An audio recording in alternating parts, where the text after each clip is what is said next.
په معاشره کې تقریبا د ځوانان الکوان اکثره د 5 لکو 4 لکو د 8 لکو د ډیر قیمت بها شیان د دوی سره ورسره موبایلان ورسره ګړیانې ورسره ډیر زورور موټرسایکل یا موټر ورسره او دا رقم قیمتي ډیر قیمتي موبایل ورسره چې هغه شیان ته حساب وکړئ چې دا ظاهرا د پر لاس او پر بدن باندې وینې 15 لکه 20 لکه روپۍ قیمتي شیان پر دې شیانو باندې نه د پلار خوا به د سوی ده نه د مور خوا به د سوی ده نه د ورور خوا به د سوی ده نه د بل قریب او نه دی دا پر ځان باندې بوج بولي خو لیکن د حج په کولو کې بیا دی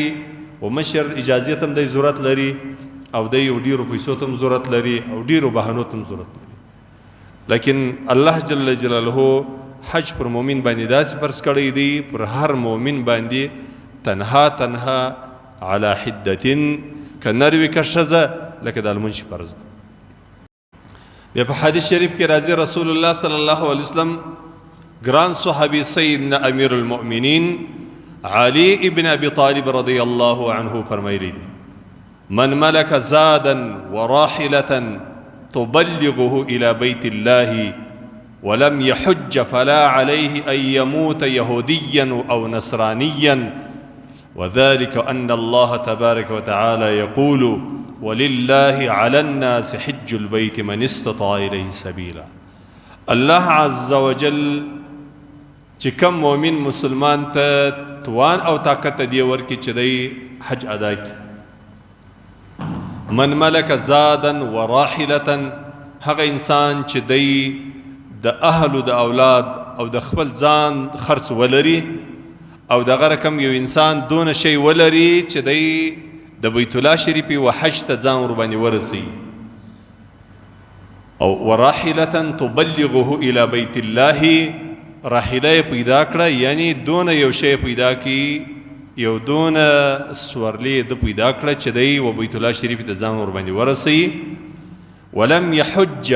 بیا هم دغه مؤمن مسلمان چې د مال او د دولت خاوند دی د کور خرڅ لري د اولاد خرڅ لري حج نه کوي در سره نو الله عز وجل دغه انسان د الله رسول صلی الله علیه وسلم فرمایلی دي چې دغه انسان د پر نو دا بیا باک نه لري چې په يهودو کې مري او په نصارا کې فلا عليه ان يموت يهوديا او نصرانيا د پر نور دا باک نه لري چې دی په يهودو کې مري نعوذ بالله او که په عیسایانو نصرانیانو کې مري ولی دلیل دا دی چې الله عز وجل وایي ولله علی الناس واجب ده پر مؤمنانو باندې د ایمان پر خوندانو باندې چې دوی د الله د پاره قصد او اراده د بیت الله وکړي من استطاع الیه سبیلا د حج پر هغو انسانانو باندې فرض دی چې دوی وس او توان د تللو د لري د بیت الله شریفي د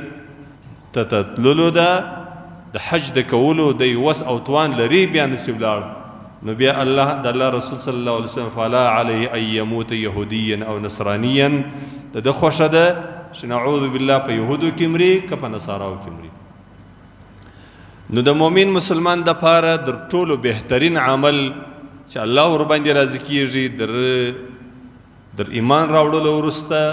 لمونځ دی در لمانځه وروسته روژه ده زکات دی بیا حج دی نو دا د اسلام بناوی دی په دې کې دا په بعضی وطنو و علاقو کې رواج دا رقمي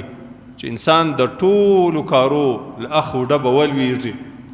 له هر کاره ولویږي له کاروباره ولویږي بیا دته دا فکر پیدا شي چې اوس نو حاجي صاحب چې حج ته ولاړ شي لیکن حج اصلي دی د ځوانۍ عمل الله تبارک وتعالی دې موږ ته دا فکر په معاشره کې تقریبا د ځوانان الکوان اکثره د 5 لکو 4 لکو د 8 لکو د ډیر قیمت بها شیان د دوی سره ورسره موبایلان ورسره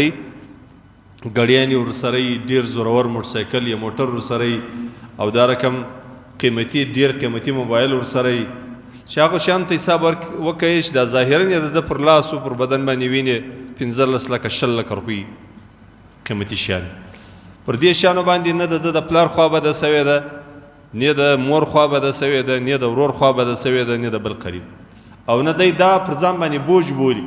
خو لیکن د حج په کولو کې بیا دی و مشر اجازه تم دی ضرورت لري او دی یو ډیرو پیسو ته هم ضرورت لري او ډیرو بهانو ته هم ضرورت لري.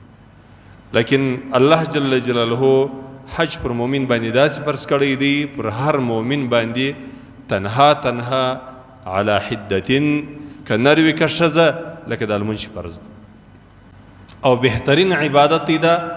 او در ټولو بهترین وخت یې ځواني ده د انسان، ځکه په حج کې چې دی هلته سفر دی، تلل دی راتلل دی او مسافري ده، ګرمي و یخ و دا ټوله شیان ورسره تړلي دي. مختلف موسم د حج راځي، کله یخ وي کله ګرمي وي. البته ډیر وخت د حج موسم په ګرمیو کې هلته چې سړی ضعیف وي، د پښو تګ یې کمزوري، په بدن او جسم باندې کمزوري، اعصاب و دماغ یې کمزوري، نو هغه سړی حج وکړي خو خوند نشي ورباندې اخیستلی. نو زما ورونو د حج یو عظیمه او لویه فریضه ده، باید چې سړی دماغ او فکر دې ته جوړ کړي چې د دې فریضې د ادا کولو دپاره به زه کوشش دا کوم، له ځواني څخه به دا کوشش کوم، حتی در واده له مخه به زه دا کوشش کوم که ما ته الله د حج مقرر کړي زه به اول حج کوم. دا فریضه ده، دا د اسلام بنا ده. په دې کې مختلفې بهانې کول یا مختلفې خبرې کول په دې باندې سړی نه خلاصېږي.